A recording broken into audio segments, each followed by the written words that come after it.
for those mad gains. Instead, I guess we're too late. I think I found some, boys, but this can't be right, boys. No way! Get your ass back to the ship, come on! Maybe Elvis is dead after all.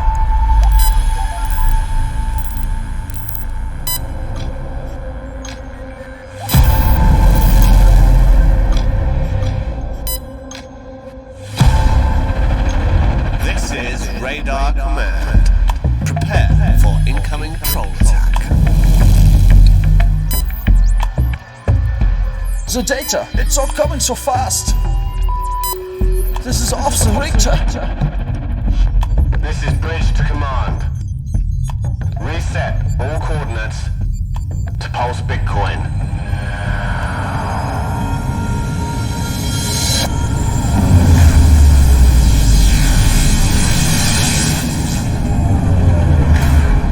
Where'd you get this new hyperdrive from, mate?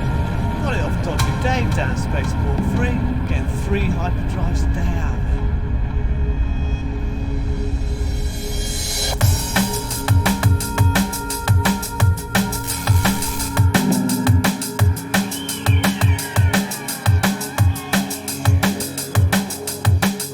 Ladies and gentlemen, welcome to the show.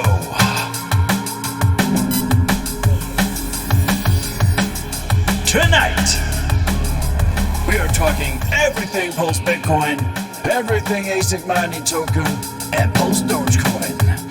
Yes, you're in the right place. The stream will commence shortly.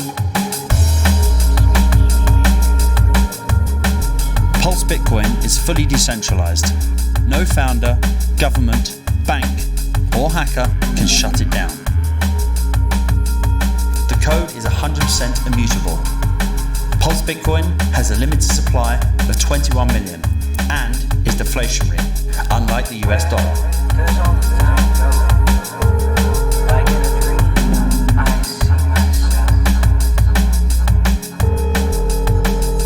Hey man, I heard about this PulseBitcoin thing, man. It's just really awesome. How the hell do we get some? Give me the website, man. Where do I buy it?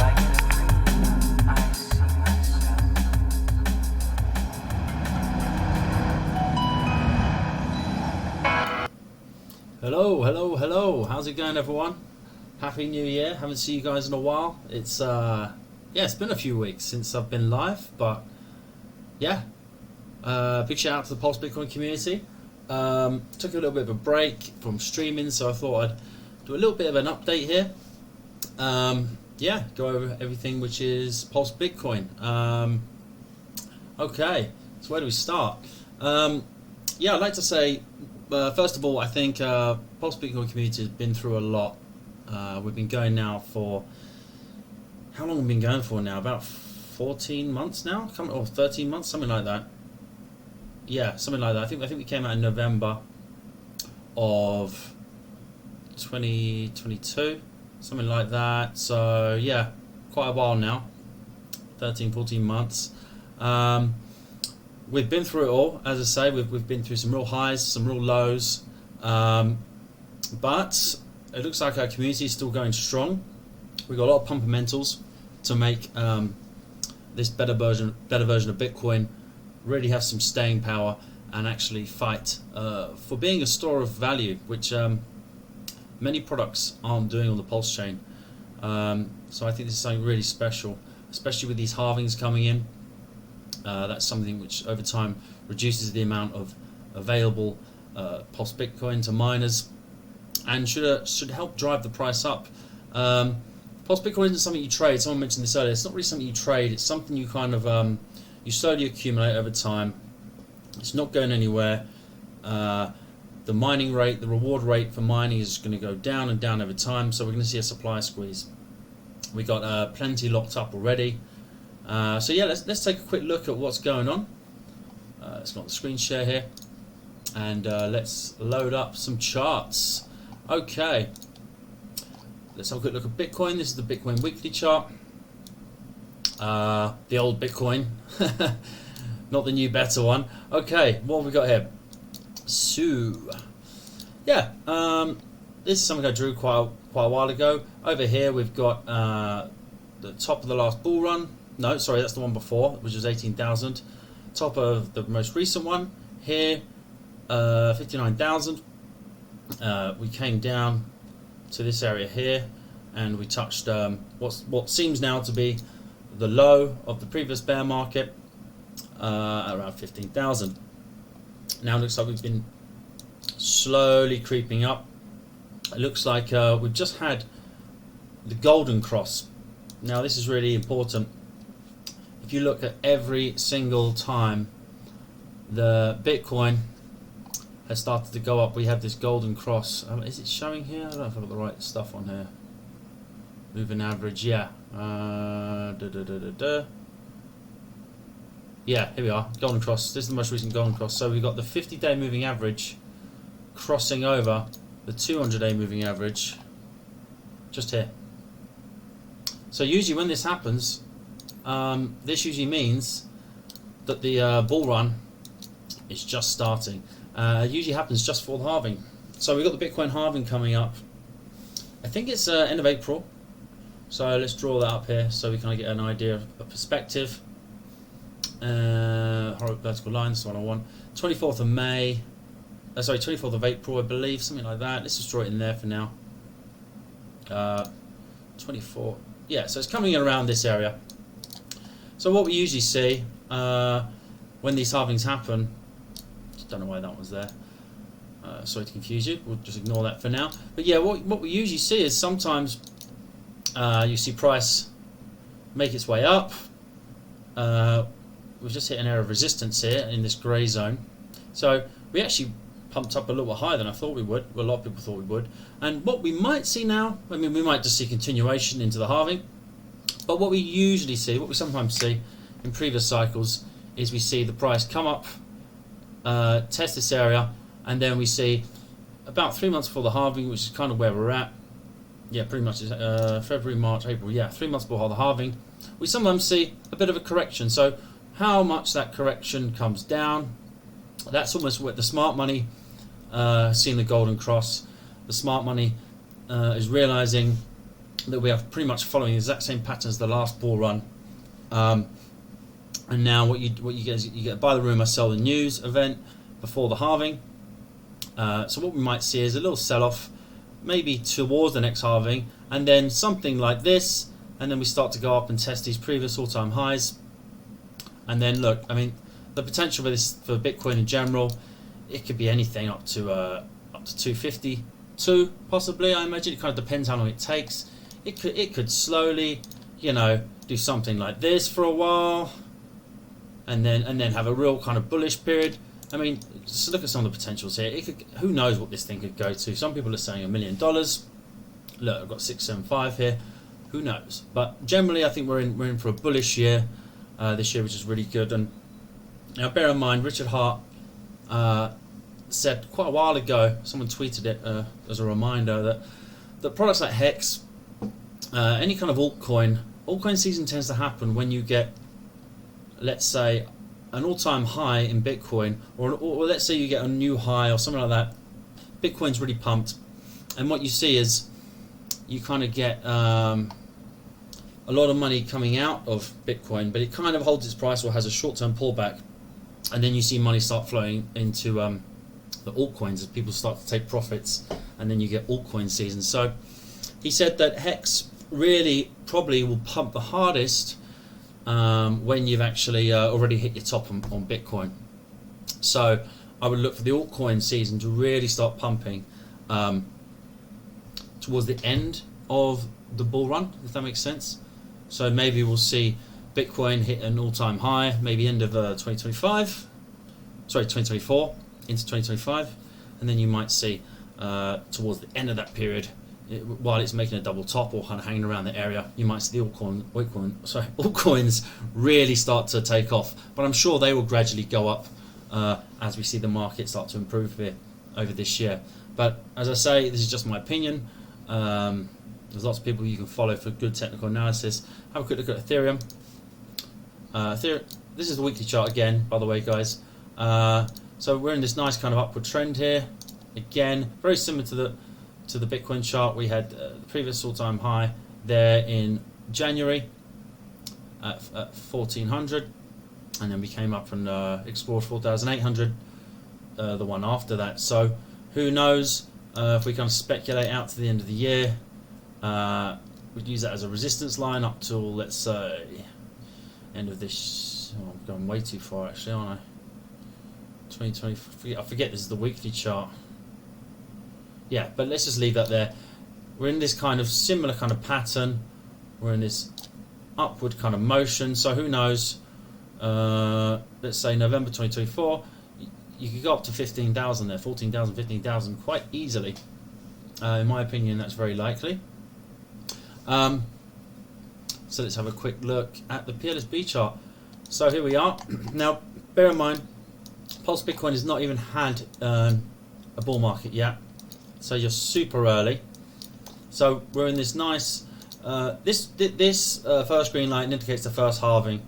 That's when we had a lot of people that were using this token in the first halving for the huge amount of 7.5% monthly yield, which was just astronomical. Good things can never last, so people were making huge amounts of money, and they decided to sell off and move on to other projects. This created a 95% plus, or 97%, something crazy like that, opportunity, price reduction for new market participants who like this thing to come in and start scooping up that ASIC, scooping up that liquid PLSB, and now we've seen a really lovely and healthy, slow accumulation of price there. All the smart money is kind of getting in around here, and yeah, so we're in this lovely kind of gradual upward trend. No pump and dumps here. Well, there was there, but again, we explained why that was. So now you've got a real nice kind of low point, low risk of entry here. Yeah, some nice tokenomics. It's quite small liquidity still on the Ethereum chain here, around $7,000 or so. So there's a real opportunity here for it to pump quite nicely. And what we have here, we have the Bitcoin halving indicated here with the green, and then in the turquoise here, we have just very soon after the PulseBitcoin halving, which will be the second halving it's had. So we had the previous one. Mining rates went from 7.5% down to 3.75%, and then they'll be reduced further to around 1.75%. My math is correct. Yeah, 1.75% or so, something like that. So you're going to see a huge reduction in supply there. So I would very much expect in the bull run for us to take out this area here, this area of previous resistance. Not sure when, but that will happen. And then on to establishing and finding out what Bitcoin's first bull run price is going to be. So who knows? I would like to see something like $16 minimum, but everyone has their own opinion on that. I think what we will see is PulseBitcoin really becoming a store of value narrative, and when people are trying to find where they can park some profits on Ethereum or in PulseChain, I think PulseBitcoin would be a good option. By then we'll have a lot more liquidity as the price goes up, and some of our whales right now, they're playing in other tokens, but they plan on parking their money into this asset, especially with the NFTs. Lots of exciting stuff being murmured in the background there about potentially using those NFTs to mine other cryptos. So really talking about store of value, tax advantages, things like that. So yeah, it's not really something you want to trade. There's plenty of other tokens you can trade with heavier liquidity. This should be a token you slowly accumulate and kind of have as a store of value, a better Bitcoin on two better chains. Number one being the Ethereum chain, number two being the Pulse chain. Now saying that, let's have a look at the Pulse chain. So let's quickly go back. Actually, let's quickly look at the price appreciation we're at right now from the bottom on the Ethereum network. So since the bottom now, we've had a nice healthy 250x. So if you bought the bottom, you're 250 up, 2.5x up, which is really nice. And it's a nice steady accumulation, nothing too drastic or crazy. Now this is a bit different. Now looking at the Pulse chain version of PulseBitcoin, this has been in a bit more of a downtrend, whereas you saw the other one on Ethereum kind of come down here and then slowly go up like this. They're kind of at the same price, but you've seen a bit more of a sell-off. So this one seems to be more aggressively selling off, and now we've seen a nice breakout here from this downward channel here. So it seemed like when the ecosystem on PulseChain pumped the other day, because we're paired with Pulse, we can see Hart's Law really coming into effect here, and Pulse went up, I think, I can't remember what percentage, but something like 35% in one day alone. And then PulseBitcoin, being paired with liquidity at $22,000, actually went up 35% against that. So you had Pulse went up 35%, and then you had PulseBitcoin go up another 35% against Pulse. So that's really cool. We seem to have a nice pump here, so that's cool. Let's see what that does. And I think for the first time, we've actually seen now, if I'm correct, yes, the first time PulseBitcoin on the PulseChain network actually overtake the Ethereum price. So this is really healthy competition we're seeing here. We're seeing the same product on two different chains, but I think the edge we're seeing here right now is we're seeing higher volume, daily volume, but that doesn't really affect, I would say, the price.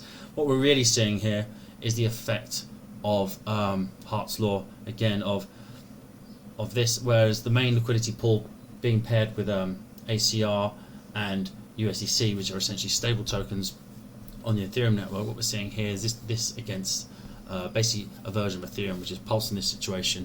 And when that appreciated the other day, we're seeing this one go up. So yeah, maybe we'll start to look in the future at some other pairings. We'll see what happens.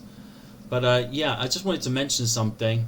Actually, we'll go to that in a bit. I was going to talk about liquidity, but I'll also show you how to add some liquidity, because a lot of people are just sitting there with their Pulse Bitcoin. They're sitting there with their Pulse, but what they're not really they're just sitting there not doing anything with it, and one day thinking, oh, okay, I'll sell that when it hits a certain price, $1 or $2 or $3 or whatever.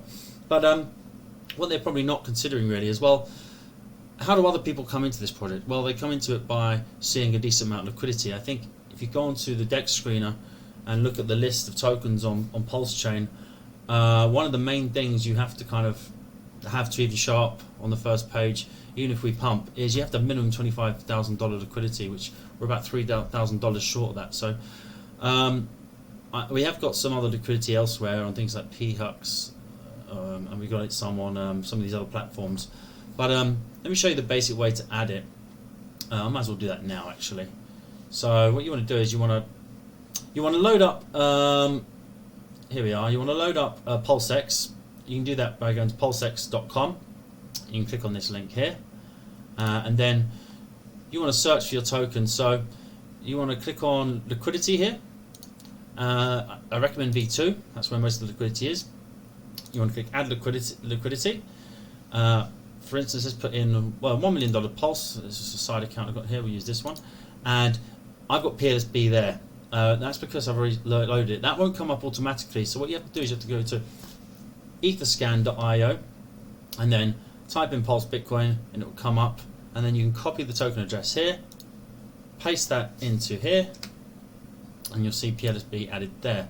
So now, let's say you want to add, let's say almost $100 here, which is 1 million Pulse, and you want to pair it against PLSB. So that'll be about 1,900 tokens there. So once you've got those pairs up, you click supply. I'm going to have to activate my wallet here again, and then what you want to do is you want to click confirm supply. Sorry, let me quickly put my password in here for my cold wallet.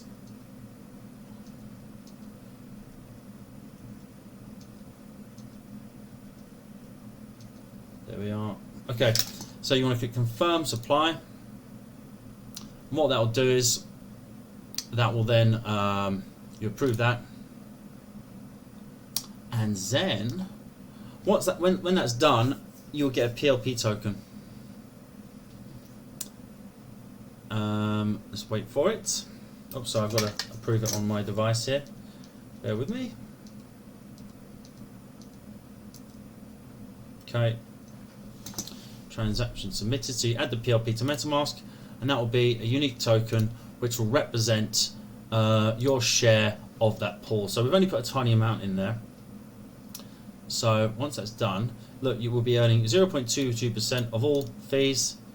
There we are. So you can see down the bottom here, I've got 0.8% of the total pool, and I've got 1,900, and then I've got almost a million PLS pulled there.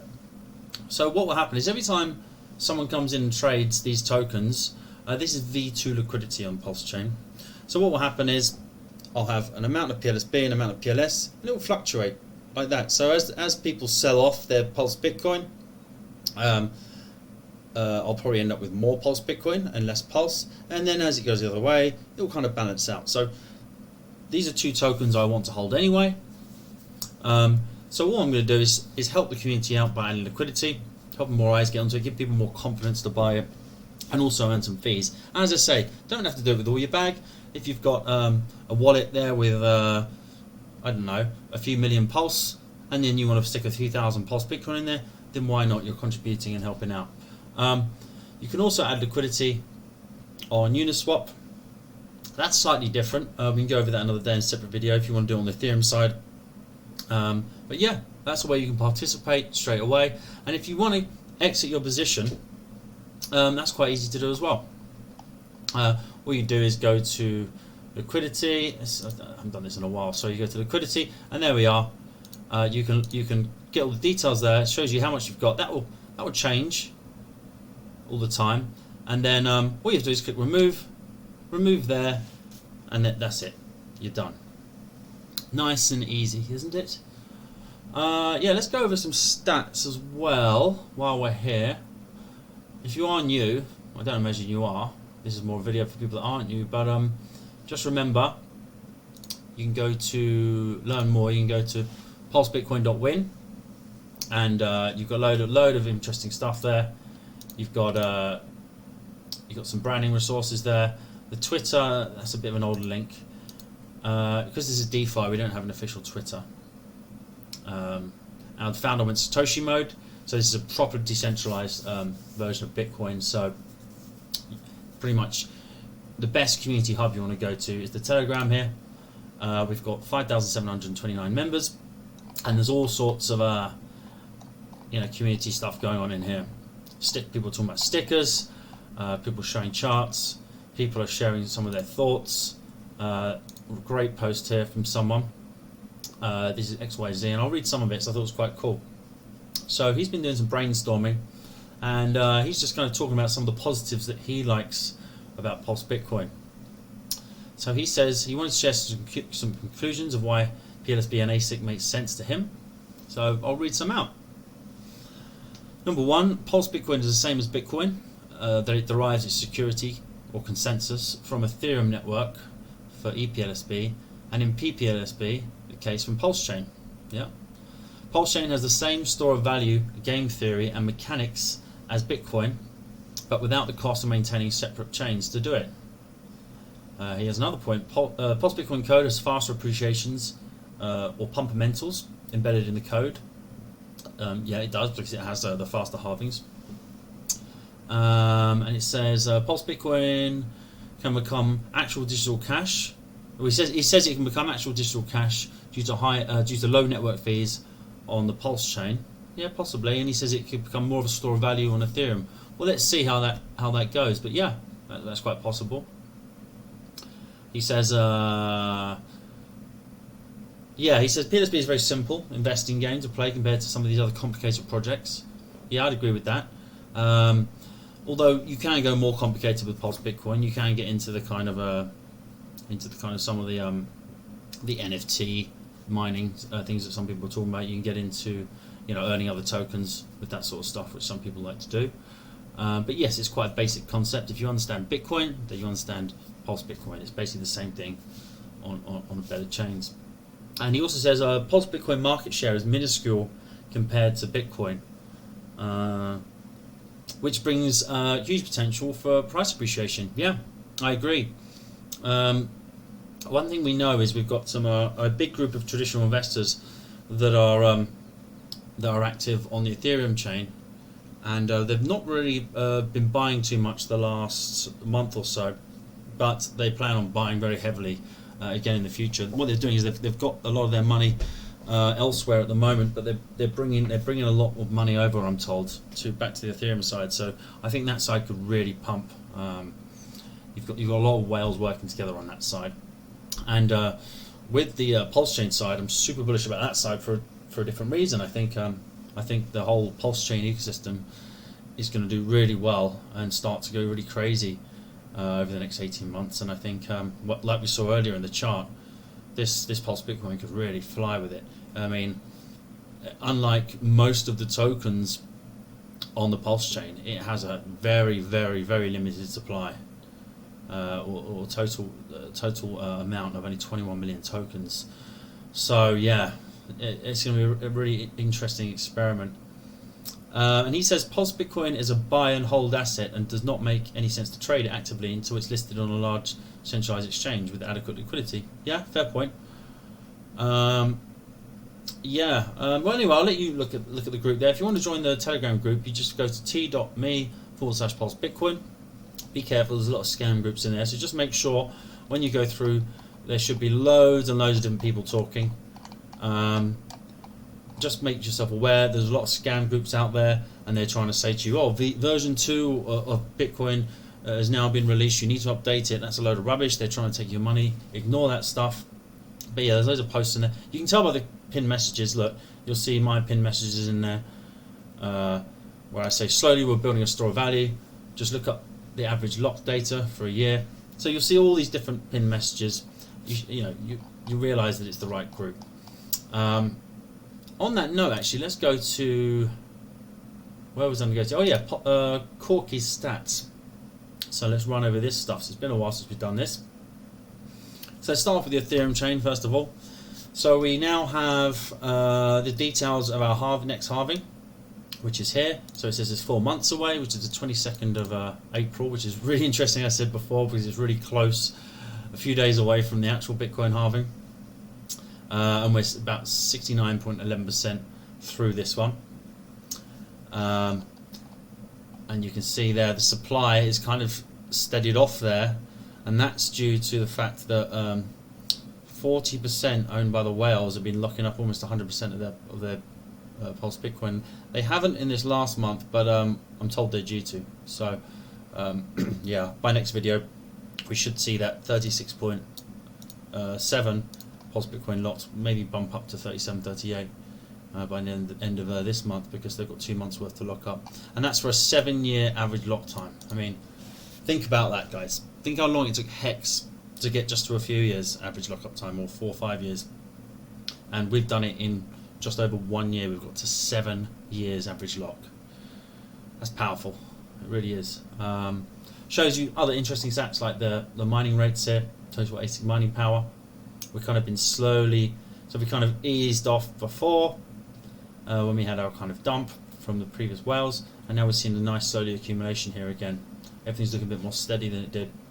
We've got the burn statistics there, so we've got 116,000 total Pulse Bitcoin burnt, and almost 500,000 ASIC there, and it even shows you the price there at the bottom, which I like. Okay, let's now go to the PulseChain. Okay, now the PulseChain, there's more people mining there because it's cheaper to mine, because you've got cheaper gas fees on PulseChain. We're now seeing 83.45% locked. So we're only 2 months away for the next. When is that? That's going to be the 9th of March. I should probably put that on the chart actually, so we can look at that next time. 9th of March. Oh, really soon. Look at this, guys. There you go. That's the next halving. So yeah, I wonder if it'll do the same thing as we discussed on the Bitcoin chart. We'll see. We'll see.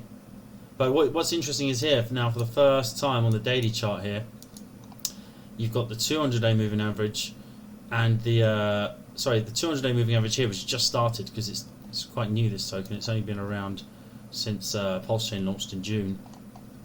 But we've got the 50-day moving average. I would love to see before the next halving the 50-day average cross the 200-day moving average. That would be powerful. But yeah, some exciting times. I think the highest we ever had on PulseChain was $2. I think $2. Yeah. So again, that was in a bear market. This thing could really fly in a bull market. It really could, especially if Pulse does 100x. I mean, wow. And Pulse is in huge supply. So imagine what this thing could do against Pulse. If you are interested in making some extra, if you want to provide liquidity, which I do recommend you do with some, if you're a serious Pulse Bitcoiner and you believe in the project, then help out the network, help out your community by doing that. But if not, you can also come and stake your Pulse Bitcoin at PulseBitcoin Lock. Was it PulseBitcoin Lock? Or on the PulseChain, it's PulseChain.PulseBitcoin.lock app. So you can go and lock it there. And here on the screen, you've got the Carnival, where you can earn Carnival rewards. That's only active on the Ethereum chain though at the moment. And you've got the Hex Community Staker, which has over 1 million. 1.2 million or so on the Ethereum side, paying Pulse Bitcoin holders. So yeah, I think that's about it for today, guys. I'll leave you with the Pulse Bitcoin weekly chart there on the Ethereum network. Yeah, all right, guys. I'll try and start streaming a bit more, and I'll catch you guys soon. Yeah, that's the halving. Oh, this is that's interesting. This is just the halving cycle for the traditional Bitcoin. So it looks like we are now just, I can't see it on my screen, but it looks like we're just leaving that pre-bull. We're at the end of that yellow section there of the pre-bull as that halving comes up. So yeah, really exciting time for 2024 going into 2025. So yeah, guys, all right. Where's my outro? All right, take care. God bless.